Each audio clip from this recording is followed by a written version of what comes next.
नादिर मीर साहब, आपकी जाने बढ़ूंगी। मैं भी आज सुबह एक रिपोर्ट पढ़ रही थी जिसमें मैंने पढ़ा कि फ्रांस और जापान जैसे विकसित देशों को पछाड़कर भारत अब टूरिज्म की दुनिया में एक नया सुपर पावर बन चुका है। उड़ा देना ये भारत का वतीरा रहा है और अब ये हम देख रहे हैं कि हर रोज इसमें एक कदम आगे बढ़ता हुआ चला जा रहा है।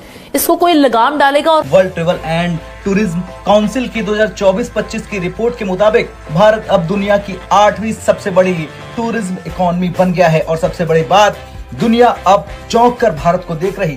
मालामाल भारत और देखती रह गई पूरी दुनिया। जफर हिलाली साहब, फहीम रहमान सहगल साहब का ये मानना है कि जब पाकिस्तान के लोग ही बेएतमादी में जिंदगी गुजार रहे हैं तो फिर बैरूनी दुनिया को आप किस तरीके से एतमाद में ले सकते हैं। आप टर्की में चले जाएं, आप दीगर ममालिक में चले जाएं, वजीर आजम बजाते खुद भी जाएं, जाके उन्हें एतमाद दिलाएं, लेकिन पाकिस्तान के लोगों को ही एतमाद नहीं है हुक्मरानों के ऊपर, तो बैरूनी दुनिया को किस तरीके से होगा। दरअसल world travel and tourism council की एक नई रिपोर्ट सामने आई जिसमें चौंकाने वाला आंकड़ा सामने आ गया। भारत की टूरिज्म इंडस्ट्री ने 2024-25 में 231.6 अरब डॉलर यानी लगभग 19.4 लाख करोड़ की कमाई की। भारत अब दुनिया की 8वीं सबसे बड़ी टूरिज्म इकोनॉमी बन चुका है। फ्रांस और जापान जैसे दिग्गज देश अब पीछे हैं। WTTC की रिपोर्ट के अनुसार शीर्ष 10 देशों में अमेरिका, चीन, Germany, Britain, Mexico, Italy, Spain, Bharat जो 8वें नंबर पर है, फिर फ्रांस और फिर आता है नाम जापान का। दोस्तों, भारत के अंदर जब से अयोध्या मंदिर का इफ्तिताह हुआ है, एक जिसे आप कहते हैं ना कि स्पिरिचुअल टूरिज्म को एक नई शेप मिली है। That is a new lens.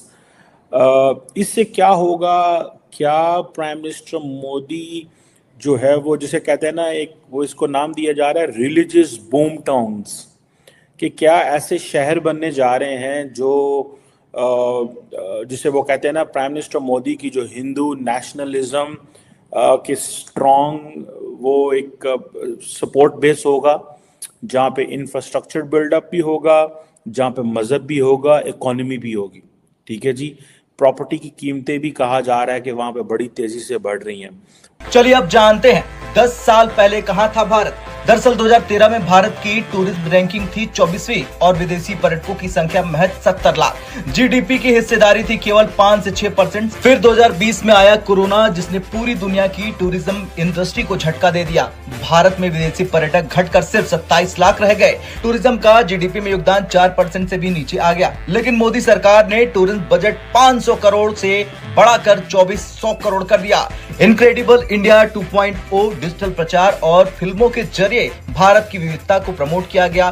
साल 2023 में 9.5 बिलियन इंटरनेशनल टूरिस्ट आए, 87% की रिकवरी हुई और योजनाएं भी काफी पावरफुल रही।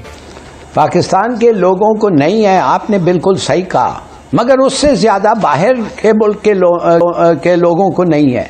इसलिए आपको तो उधर जाके लोन लेना है, वो नहीं देना चाहते आपको।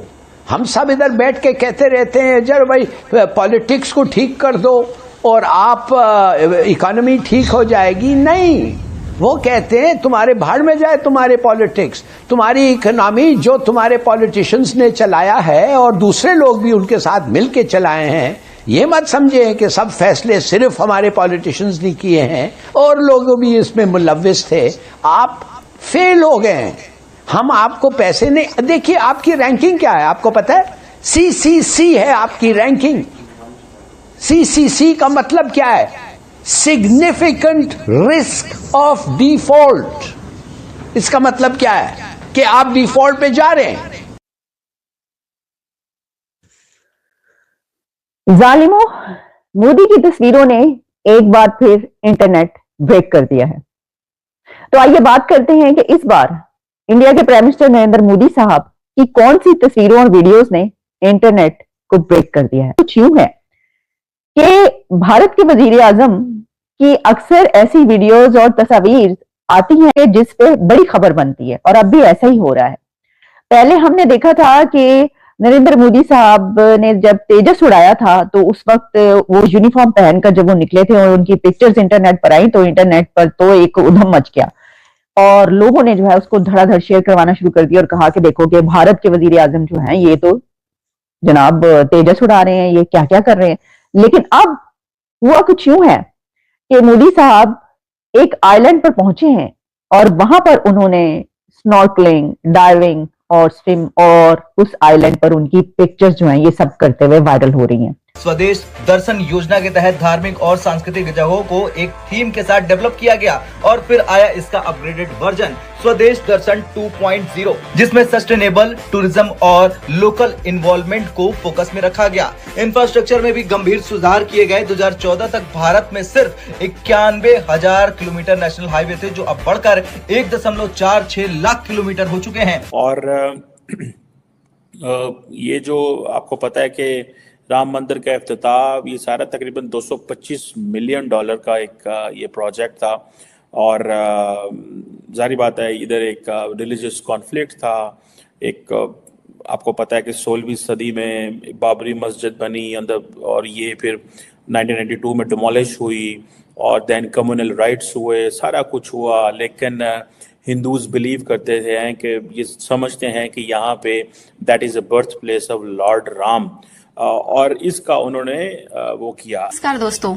तो दोस्तों, भारत की तरक्की देख दुनिया में ऐसे बहुत सारे देश आपको मिल जाएंगे जो भारत से अब जलने लगे हैं। लेकिन दोस्तों, इस समय विश्व भर में भारत की चर्चा की जा रही है नाटो और यूरोपियन यूनियन की वजह से। मैं दोस्तों, भारत के लिए एक बहुत बड़ी खबर आई, जिसको सुनने के बाद तो बहुत सारे देशों को झटका लग चुका है, क्योंकि वर्ल्ड टूरिज्म इकोनॉमी की रिपोर्ट आई है, जिसमें भारत विश्व भर में पहुंच गया है 8वें नंबर पे, जहां पर टूरिज्म से कमाई होने के मामले में भारत अब 8वें नंबर पर आ चुका है। कमाए गए पैसों की आंकड़े सुन तो दोस्तों हमारे पड़ोसियों के दिल में आग लग गए हैं कि भारत टूरिज्म से इतना कमा रहा है, क्योंकि दोस्तों हमारे टूरिज्म के क्षेत्र में तो इन्होंने अटैक किया था पहलगाम में कि भारत वहां पर कोई भी ना जाए, कहीं भी देश से लोग ना आए वहां पर पहलगाम में घूमने। बाद आपने देखा कि अमेरिका ने भी बयान दिया, यानी कि खुद डोनाल्ड ट्रम्प ने, कि भारत सेफ देश नहीं है, वहां पर नहीं जाना चाहिए। तो लोग कितने भी कोशिश कर ले, लेकिन भारत अपनी तरक्की लगातार कर रहा है। और जब वर्ल्ड की आज रिपोर्ट आई है तो दोस्तों वाकई अमेरिका तो चौंक ही गया होगा, क्योंकि यही अमेरिका है जो भारत में आने से टूरिज्म को रोक रहा है, कह रहा है कि भारत सेफ देश नहीं है। दोस्तों, हमारे देश के लिए तो बहुत बड़ी खबर है। वीडियो अच्छी वीडियो को लाइक और शेयर कीजिए और चैनल को भी सब्सक्राइब कीजिए।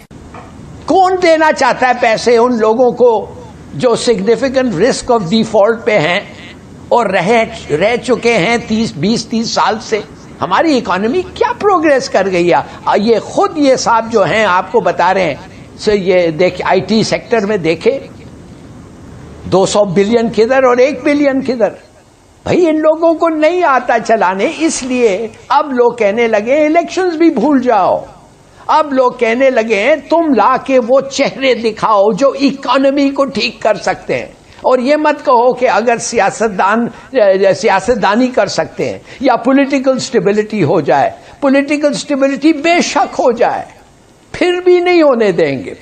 इनके पास हुनर नहीं है, एबिलिटी नहीं है, फोर्स नहीं है, सपोर्ट नहीं है, डिटर्मिनेशन नहीं है, ऑनेस्टी नहीं है, कैपेबिलिटी नहीं है, कैपेसिटी नहीं है।